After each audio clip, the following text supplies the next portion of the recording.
하나님 말씀 신명기 4장 32절.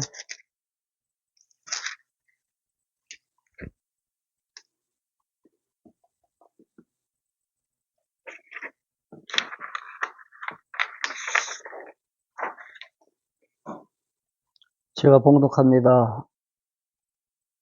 네가 있기 전 하나님이 사람을 세상에 창조하신 날부터 지금까지 지나간 날을 상고하여 보라. 하늘 이 끝에서 저 끝까지 이런 큰 일이 있었느냐? 이런 일을 들은 적이 있었느냐? 어떤 국민이 불 가운데서 말씀하시는 하나님의 음성을 너처럼 듣고 생존하였느냐? 어떤 신이 와서 시험과 이적과 기사와 전쟁과 강한 손과 편팔과 크게 두려운 일로 한 민족을 다른 민족에게서 인도하여 낸 일이 있느냐? 이는 다 너희의 하나님 여호와께서 애굽에서 너희를 위하여 너희의 목전에서 행하신 일이라. 이것을 네게 나타내심은 여호와는 하나님이시여 그 외에는 다른 신이 없음을 네게 알게 하려 하심이라. 아멘.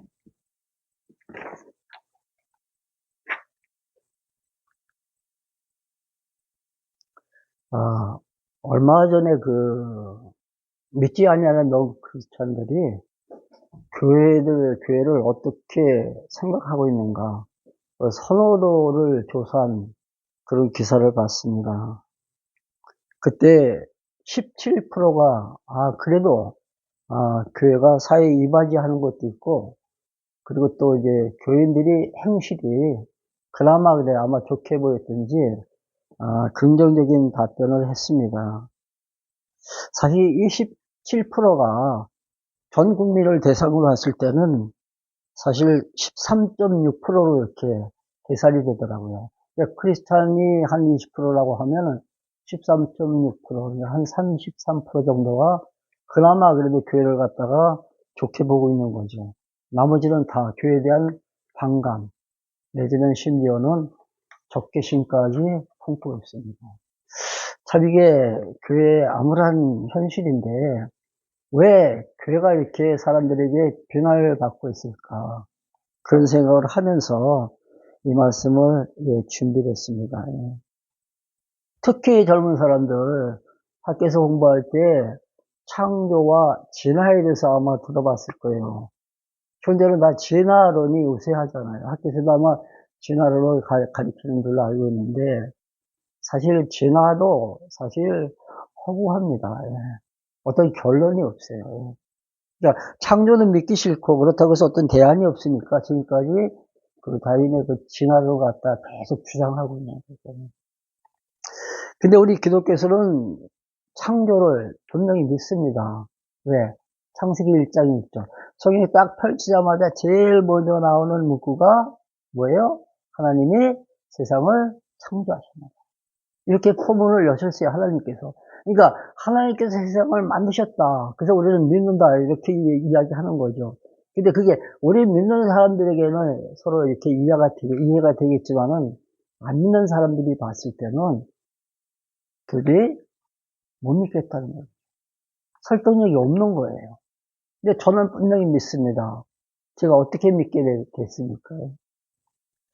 성경을 보니까 성경에서 하나님께서 세상을 만드셨다. 근데 이 성경의 저자가 누구냐면 하나님이세요. 근데 그 하나님은 오늘도 살아 계시다는 얘기죠. 그러니까 우리가 어디까지 들어가야 되냐면은 정말로 하나님께서 살아 계실까? 정말로. 이게 굉장히 궁금하잖아요. 아마 지원이 어떻게 지금 생각하고 있을지 모르겠지만은 신은 분명히 존재한다는 거예요. 근데 그 신은 유일신이에요. 지금 읽은 말씀해 보면 35절 한번 볼까요? 35절. 이것을 내게 나타내심은 여호와는 하나님이시여 하나님 외에는 다른 신이 없음을 너로 하여금 내가 깨닫게 하도록 하기 위해서 지금까지 역사를 섭리했다. 언제부터? 창조로부터 이스라엘 백성들이 애굽을 탈출해서 광야에 나왔을 때까지. 더 멀리 이렇게 연장시키면 오늘날까지 하시는 모든 섭리가 당신은 여호와시고 나 외에는 다른 신이 없다. 이걸 알게 하시고 하나님께서 오늘도 일하고 계시다는 얘기죠. 근데 사실 우리 입장에서는 얼마든지 이해가 되겠지만 믿지 않는 분들은 도저히 이해를 못합니다. 그들이 우리를 봤을 때는 믿는다는 것이 기적같이 아마 들릴 거예요. 어떻게 믿어? 이렇게 나온다는 얘기죠. 그 특히 젊은 사람들이 교회를 떠나고 있습니다. 모든 사람들에게 다 종교심이 있다고 했잖아요. 그렇죠? 왜? 나는 약하니까. 뭔가 의지할 수 있는 대상을 찾다 보니까 신을 찾아가는 거예요. 그래서 모든 사람들이 다 종교심이 있음에도 불구하고 사람들은 하나님 앞으로 안 나옵니다. 오지 않는다는 얘기죠. 그 첫 번째 이유를 저는 말씀이 교회에 없기 때문에 말씀의 부재라는 얘기입니다. 사실 교회는 이렇게 주일날 모여가지고 예배드릴 때는 하나님 말씀의 중심이 돼야 돼요. 이 말씀을 통해서 하나님은 정말 살아계시구나. 이걸 증거해야 된다는 얘기죠. 근데 살아계신 그 하나님은 어떤 분일까? 그래서 하나님의 속성이 드러나야 돼요. 하나님의 속성이. 그래서 우리는 시간 말씀을 통해서 하나님은 이런 분이시구나. 한번 계획하시고 약속하신 것은 반드시 이루가시는 여호와시구나. 이걸 우리는 배워가고 있는 거죠. 그래서 삶 속에서 우리가 또 확인합니다. 정말 하나님은 살아계시네. 근데 사람들은 아무리 성경을 봐도 모르는 것이 성경이다. 그럽니다.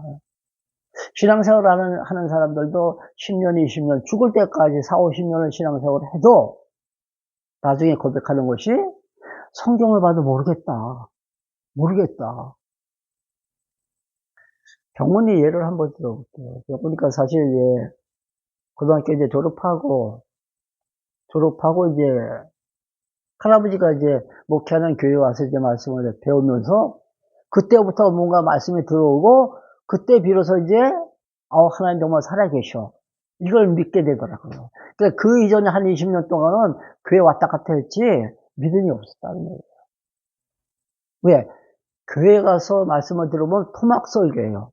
오늘은 여기서 조금 하고 내일은 또 다른 데서 조금 하고 파편적이에요. 근데 우리가 지금 샬롬교에서 공부하는 이 말씀은 그냥 창세기부터 쭉 학교에서 공부하듯이. 사실 가정에서 지금 예배를 드리기 때문에 칠판이 없어서 조금 유감인데 칠판 놓고 계속 강의를 했잖아요. 그래가지고 우리가 배운 게 그 지식을 통해서 진짜 하나님은 살아계시네. 부인할 수 없는 고백이죠. 부인하고 싶어도 부인이 안 돼요. 그렇게 우리가 성경을 공부했습니다. 그 사람들의 관심은 성경을 볼 때, 성경 속에 이렇게 하면 내가 좀 행복해지겠구나. 이렇게 내가 살면은 내가 건강해지겠구나. 출세하겠구나. 성공하겠구나. 자기 관심사에 초점을 맞다 보니까 안 보이는 거예요. 성경은 하나님 살아계심을 드러내는 계시의 책인데, 그러니까 성경을 통해서 당신의 모습을 우리에게 보여주는데 사람들의 관심은 엉뚱한 데 있다는 거예요. 그러니까 하나님을 만나지 못하죠.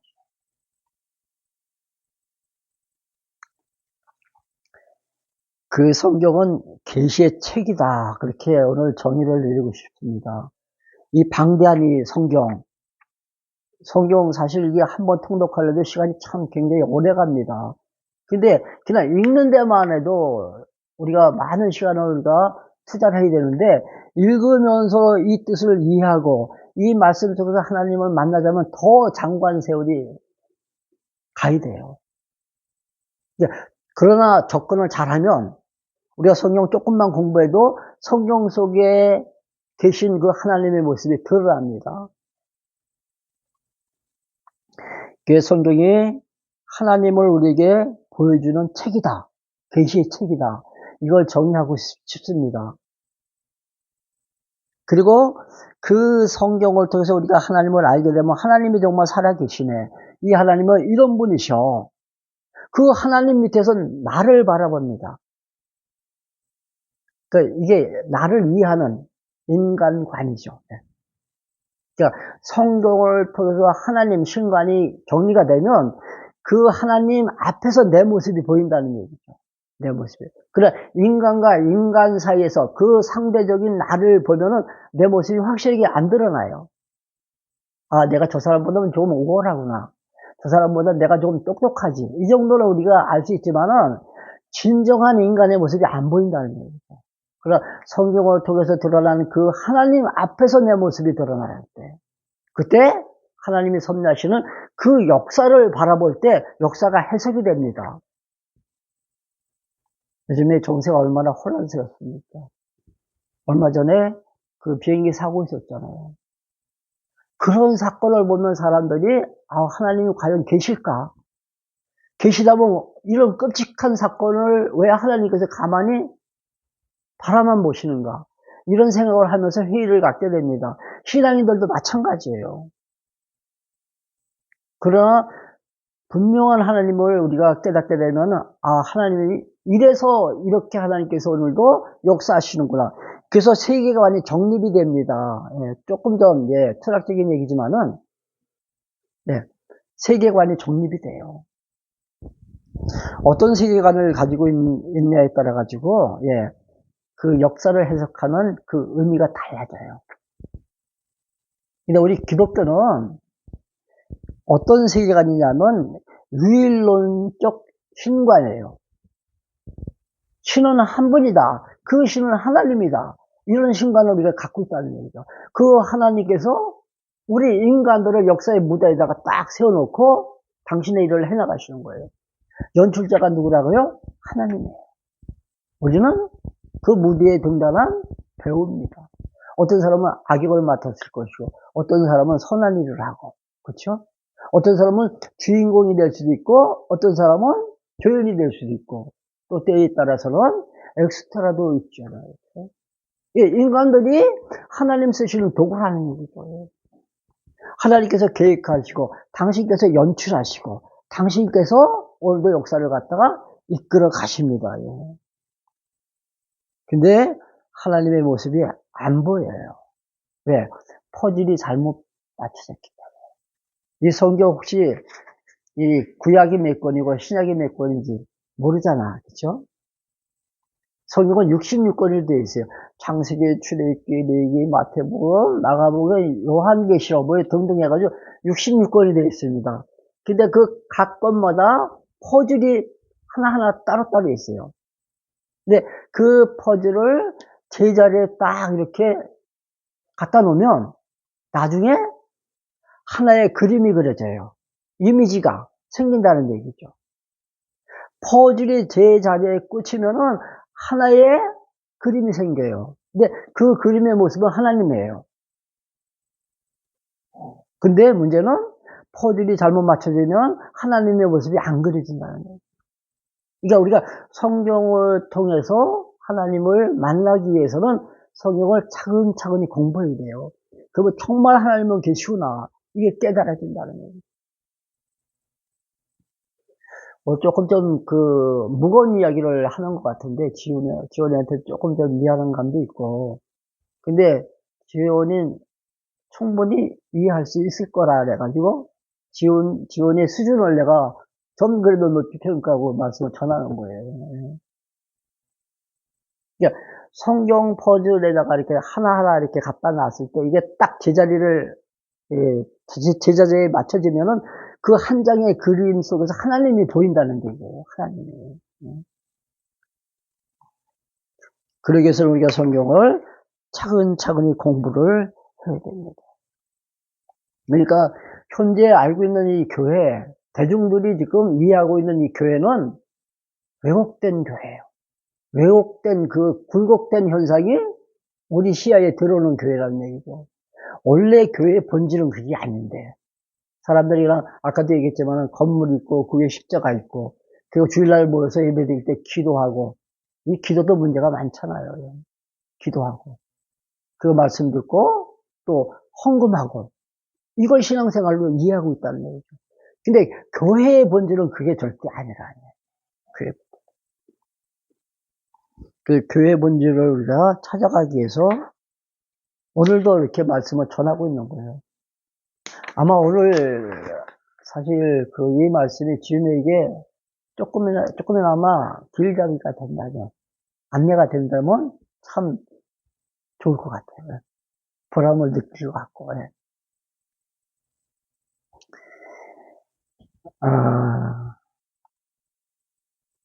지난번에, 그러니까 어제, 그제네요. 그제 하남시 갔다 왔어요. 거기 덕풍천이라고 있는데, 그 덕풍천 길가로, 그러니까 무슨 길이야? 둘레길이라나? 둘레길을 걷다 보니까, 메타스카이아라는 나무 혹시 알아요? 메타스카이아. 알죠? 예. 아주 하늘 높은지 모르고 쭉 뻗은 나무. 엄청 높죠. 키가 엄청 거 메타스카이아. 근데 작년 여름에도 한번 내가 안산길, 서대문의 안산길 갔을 때, 거기다 아주 메타스카이아 나무가 군락을 지고 있더라고요. 근데 그 나무가 어마어마하게 높아요, 어마어마. 그 사람들이 이제 그런 얘기를 하더라고요. 아마 키가 커서 그런지 몰라도, 뭐죠? 갑자기 생각이 안 떠오르지. 옛날의 동물, 뭐예요? 지금 사라진 동물이 뭐지? 공룡, 공룡 시대에서부터 이 나무가 있었기 때문에 이렇게 크다는 얘기예요. 그러니까, 그만큼 아마 생존력이 아마 강한 것 같아요. 예. 자, 군락 속에 그 큰 나무들이, 만약에 내가 질문을 던진다면, 그 큰 나무들이 그렇게 많은데, 제일 큰 나무가 몇 그루나 되겠어요?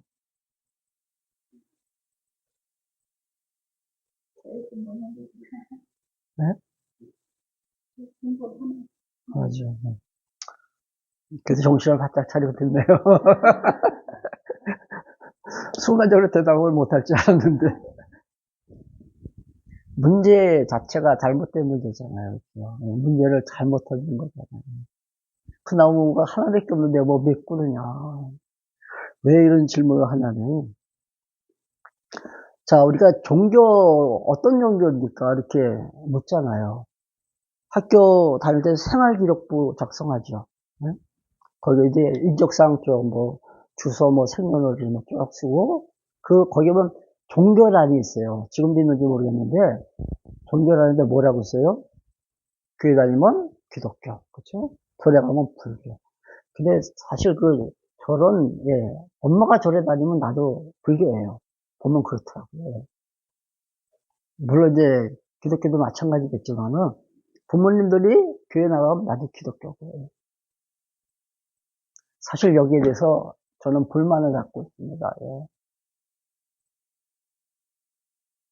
제일 큰 나무가 하나밖에 없다 그랬잖아요. 그렇죠?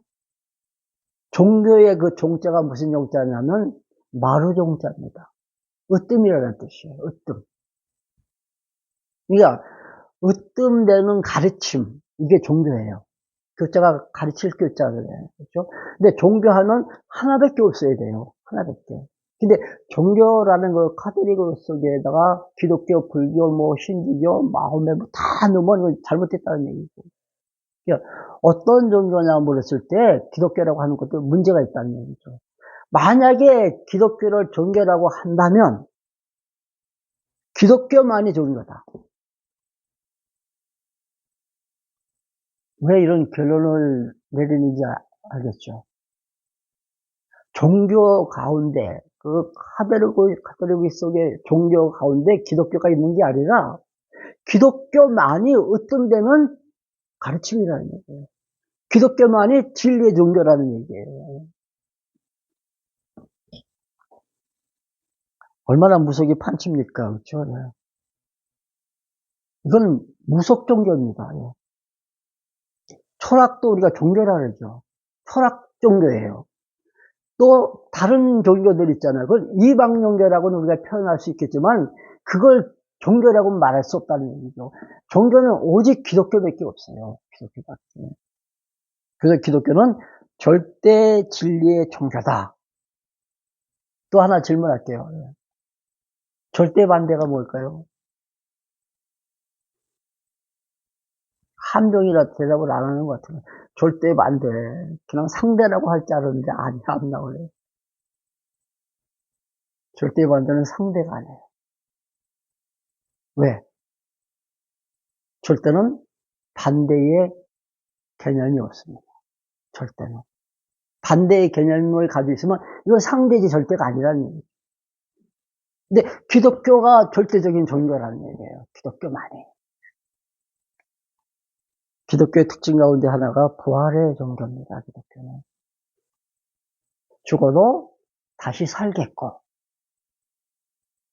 그래서 우리가 천국이 있다는 사실을 우리가 믿잖아요. 죽어도 다시 산다는 얘기죠. 죽어도. 근데 이 몸으로 살면 어떨까요? 다시 태어나가지고 다시 살면 천국에서 재미가 없을 것 같아요. 이 몸 가지고 다시 살면. 이 몸으로 다시 사는 것이 아니라 새로운 몸, 신령한 몸을 입고 다시 부활합니다. 그래서 기독교는 영생의 종교다. 영원히 사는 영생의 종교다. 이렇게 말합니다. 자, 기독교가 절대성을 가지기 위해서는 기독교는 객관적인 진리, 객관성을 유지해야 돼요. 만약에 주관적이라면은 그건 절대적인 종교가 될 수가 없잖아요. 그래서 우리가 진리를 갖다 인식하는 어떤 인식의 기초가 있습니다. 진리를 어떻게 우리가 인식할 수 있느냐. 여기는 주관적인 인식 방법이 있습니다. 그게 바로 뭐냐면 경험. 살아가면서 내가 경험하는 거, 또 많은 사람들이 경험한 거, 이걸 진리화시키는 것이 바로 보편타당한 진리예요. 국어사전을 보면 진리란 보편타당한 것이다 그럽니다. 여러 사람이 같이 공유할 수 있는, 공감할 수 있는, 같이 경험한 것, 이걸 진리라고 말한다는 얘기죠. 근데 이것 또한 뭐예요? 상대적인 겁니다. 이건 시간과 공간과 상황에 따라서 변수가 생기잖아요. 가변적입니다. 그래서 절대 진리가 될 수가 없어요. 또 하나가 있습니다. 사색을 통해서 만들어진 종교를 우리가 대표적인 게 불교예요. 잘 알잖아요. 석가모니가 보리스나무에서 명상에 잠겨가서 찾아낸 어떤 그 생각, 그게 체계화시킨 것이 불교의 교리입니다. 이건 사색을 통해서, 그러니까 생각을 통해서 또는 경험을 통해서 만들어가는 그 진리는 이거는 주관적이기 때문에 절대성을, 객관성이 없어요. 진리가 될 수 없다는 얘기죠. 우리가 살아가면서 이제 인생의 어떤 파고를 만날 때 심적인 고통을 느낍니다. 그러면 우리는 엎드려 기도하죠. 선앙당에 가서 빌고, 그렇죠? 또 정한수 쏟아놓고 어머니들이 새벽에 또 기도하고. 근데 내가 기도한 게 또 이루어졌어요. 마침 또. 그러면 이제 그게 여러 사람이 또 똑같이 했을 때 똑같이 이루어지면 이게 뭐예요? 진리가 되는 거죠. 사업을 하다가 실패하면 요즘에 참 아이들의 울음소리가 안 들린다 그러잖아요. 얘기를 안 나가지고. 물론 유의와 여러 가지가 있겠지만은 늦게 또 결혼하면 불임이 된다 그러더라고요. 그럼 어디 찾아가요? 무당 찾아가죠. 가서 굿하고 부족 하나 받아가지고 와서 집에다 넣었다 붙이면 또 아들을 낳아요. 그럼 다른 사람도 그걸 보고 또 찾아가요. 이걸 또 하나 진리화 시킨다는 얘기예요. 이런 것들은 다 주관적이기 때문에 진리가 될 수가 없습니다. 진리가 되기 위해서는 절대성을 가지고 있어야 돼요. 우리 기독교는 이전에 이런 것들을 다 인간이 신을 찾아갑니다. 인간이 인간의 노력으로 신을 찾아가요. 근데 우리 기독교는 반대입니다. 내가 신을 찾아가는 것이 아니라 하나님이 나를 찾아오세요. 하나님이. 그래서 당신의 모습을 나에게 보여주십니다. 이걸 우리가 계시다 그래요. 계시. 그래서 기독교는 계시의 종교예요. 그 계시의 내용이 바로 이 하나님 말씀 성경입니다. 그러니까 내가 하나님을 찾아가는 것이 아니라 하나님이 나를 찾아오셔서 당신의 모습을 나에게 오픈하는 거예요. 그러니까 그 하나님을 내가 만나고 하나님을 의지하면서 살아가는 것이 우리의 신앙생활입니다. 두 번째는 기독교는 계시의 종교다. 누차 오늘 말씀드렸습니다. 기독교는 계시의 종교다. 이 말씀이 오늘 읽은 본문의 말씀이에요. 신명기 아까 읽은 4장 32절 보세요. 기독교는 계시의 종교다. 내가 있기 전 하나님이 사람을 세상에 창조하신 날부터 언제부터예요? 창조부터 32절입니다. 창조부터 언제까지? 지금까지 되어진 모든 일들을 한번 더 상고해봐라. 여기서 더 연장시키면 오늘까지 하나님께서 세상을 만드신 날부터 오늘 지금까지 되어진 모든 일들을 한번 생각해봐라. 이 일은 누가 주관하셨어요? 아까 연출자가 누가라 그랬습니까? 하나님이 연출하셨죠. 하나님이 계획하시고 당신이 연출하셨어요. 우리는 다만 무대에서 하나님 쓰시는 도구에 불과하다 했잖아요. 한번 생각해봐. 35절 보세요. 35절. 이것을 내게 나타내시면 하나님께서 이렇게 지금까지 사역을 하신 그 이유는 뭐예요? 여호와는 하나님이시오. 이 여호와라는 뜻은 하나님께서 하신 언약, 약속을 그분은 반드시 이루시는 분이다. 그런 의미를 갖고 있습니다. 다시 한번. 여호와라는 그 의미는 하나님께서 하신 그 약속은 하나님은 반드시 이루신다. 즉 여호와는 한 번 하신 약속을 이루시는 그분은 하나님이시오. 그 외에는 다른 신이 없음을 내게 알게 하시기 위해서 하나님은 오늘도 역사하십니다. 내 개인적인 어떤 사생활, 우리 가정사, 더 넓게는 우리 민족사, 세계에서 나타나는 모든 사건들 다 하나님께서 주관하시는데 하나님께서 왜 이렇게 일하시냐 이거죠. 당신 한 분만이 절대적인 신이다. 나는 내가 약속한 건 반드시 이루는 여호와다. 이거 깨닫게 하시려고. 하나님은 오늘도 살아계십니다. 이 성경, 이 방대한 성경 보면은 앞에는 하나님께서 하신 약속이에요. 후반부에 가면 그 약속을 이루어 가시는 내용들입니다. 언제부터 하셨다고요? 창세로부터, 창조로부터 시작해서 지금까지 하나님께서 약속하시고 그 약속을 이루시고 약속하시고 약속을 이루어 가시고 또 약속하신 약속을 이루어 가세요. 그 내용들이 실려 있습니다. 성경에. 근데 너무나도 정확해요. 한 치의 오차도 없이. 확실하다는 얘기예요. 그걸 어떻게 알 수 있어요? 성경을 우리가 보면 차근차근히 처음부터 공부를 하면 하나님의 모습이 드러난다는 얘기죠. 근데 그냥 어쩌다 한번 교회 가서 그것도 말씀도 그냥 단편적인 그 말씀 듣고 하나님이 보이나요? 안 보입니다. 절대 안 보여요. 퍼즐을 다 맞춰야지 그 그림이 한 장의 그림이 그려진다는 얘기죠.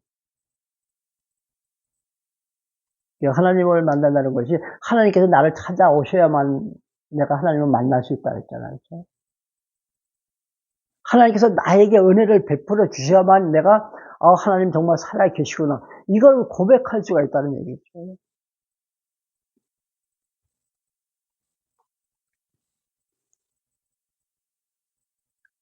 하나님께서 약속하신 것을 이루신다면 약속을 이루시는 그분은 지금도 살아 계십니까? 그분이 만약에 죽으셨다면 약속이 안 이루어지잖아요. 그분이 안 계시다면 약속이 성취될 리가 만무하죠. 약속이 이루어지는 걸 보면 하나님의 존재가 분명한 거죠. 그래서 우리는 신은 계시다. 신 존재 증명의 유일한 방법입니다. 하나님이 계신지 안 계신지 어떻게 알아?